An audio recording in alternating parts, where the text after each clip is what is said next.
be here today to host this next webinar in Square Circle's Belong series. My name is Divya Ramachandran, and I am Chief Product Officer at Square Circle, where we work to ensure that our products and services are truly moving the needle to help employees feel a stronger sense of belonging at work. I'm also a coach at Square Circle, and I coach leaders in all walks of life who are looking to lead their lives with more fulfillment and purpose. Now, what I want to focus on today is the fact that if you're anything like me, you've spent the last couple of months just trying to figure out how to stay afloat in this new reality, right? In react mode, just trying to figure out how do you keep doing all of those things that brought you joy and fulfillment or money or whatever it is in your life, and how do you keep doing that only now virtually and remotely? And how do we keep living life as we know it? The fact is, though, we're not living life as usual. We're in the middle of a pandemic, a world crisis. And instead of letting that completely soak in and acknowledging that, what we've really been doing quite a bit is acting in survival mode, right? Fight or flight. And while that can help us in the short term, we are sure to run out. And at 8 weeks in, I assure you that I certainly have, and chances are that you might be getting close to that too. So what I actually want to encourage you to do in this video is something that I've been reminding myself to do every day.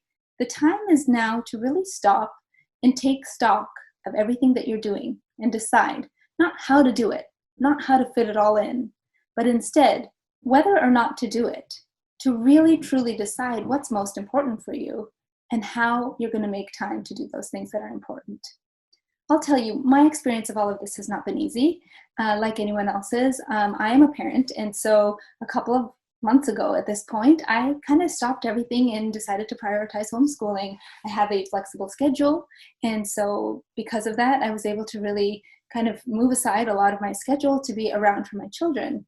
Now, the thing is, what I realized by week 2 of doing it, I started out being really gung-ho and coming up with routines and schedules and figuring out what my kids would want and setting up the house. By week 2, I realized I was doing that every day, doing it again every day. We were never really settling into a routine. And what I realized was that actually, instead of really being able to decide what it is that I was trying to prioritize, I was actually optimizing for micro purposes every day. How do I keep my kids out of my hair for this 1 hour meeting? How do I make sure we don't have that meltdown that we had yesterday? How do I make sure that they read today? Whatever it was, but I didn't have this overarching purpose of what it was that I was looking for. What I never asked myself is, what did I want for my kids right now? It wasn't business as usual. What mattered? What did I need to teach them? Was it that they were safe and loved and okay? Was it that they need to keep learning? Was it that they need to keep learning and stay out of my hair during my meetings so that I have time to work? Was it that I wanted them to be continuing to learn and grow and be curious, but also in a self-directed way? What was it? The other thing that I needed to stop and ask myself is, okay, maybe in the short term it was okay for me to be prioritizing this, but what was I letting drop? And what was the impact of that on me and my family? And that is what led me to doing this exercise that I want to introduce to you today, which I call Purpose-First Prioritization. So here are the 4 steps that I took for my Purpose-First Prioritization process, and I encourage you to tweak this process in whatever way makes sense to you. I just wanted to share it with you in case you found it useful. Now, the very first step in this process is really to make a list, and that list is an opportunity to really take stock of all of the things that you're doing. The second step is to reflect on all of those. The third is to take some action. And the fourth is to revisit and tweak and figure out what needs to change in order to keep this going. It is an iterative process. So to start, making a list. Step 1 is really to ask yourself and make a list. I did this in a spreadsheet. What are all the roles you're playing right now?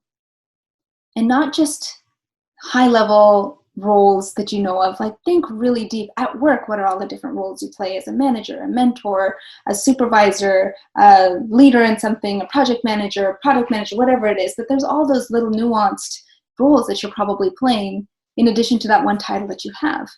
And don't just think about that at work and at home, but really all of the communities that you're participating in. Think about external organizations that you're supporting. Think about friend groups and kids' schools or churches or other organizations that you're involved in. So really think broadly here.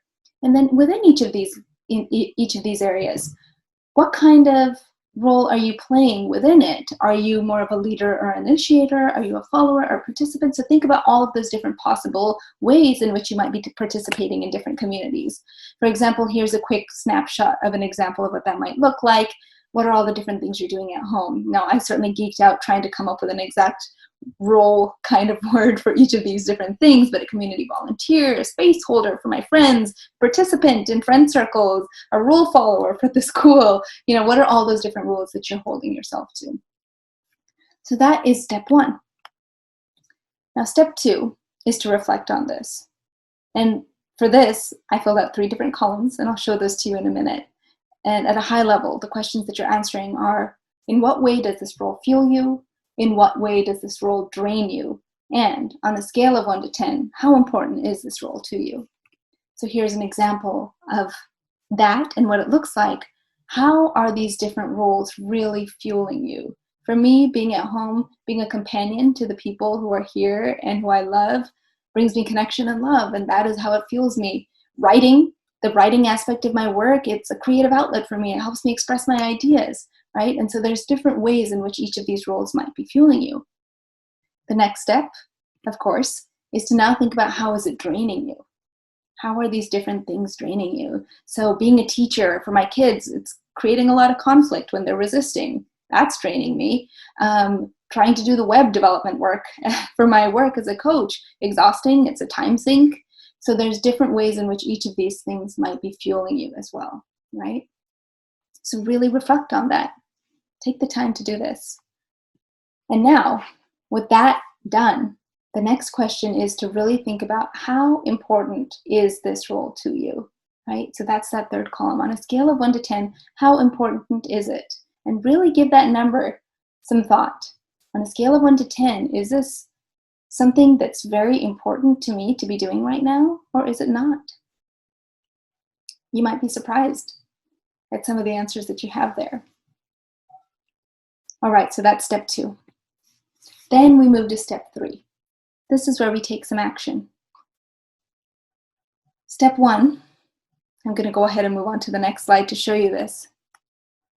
Part 1 of this step is, if you've got this in a spreadsheet, fantastic. Just order it according to importance. Order your spreadsheet according to importance. And look at those things that have an importance level of, say, 1 to 4. Those things that are really, you've rated them as not very important. And give yourself permission right here and right now to let it go. You yourself have said it's not important to you. There is no need for that to be taking up any of your mental space or energy. Just let it go. The next part of this is to then look at the remaining items on your list, right? Of those items that you ranked as a 5 or higher, anywhere between 5 or 10, right? Look at those and look at the ones that are specifically draining you more than they're fueling you. Which ones of those are draining you significantly? And think about now, how can you adjust some of your expectations? What expectations have you set for yourself on this? What other resources do you have that might be able to help you so that you can continue to do those things, but in an adjusted way? How often, how frequently are you doing it, and how can you adjust those expectations of yourself? So for me, housekeeping, it's something that always gives me this mental clarity, is to have a decluttered house, and yet that is exhausting and never ending, and I feel a lot of resentment because of it, right? And so just decide. I decided I'm only going to do this on weekends, and the house can just get as messy as we want on the weekdays, and that's okay. Right? So adjust your expectations on those things that are draining you too much.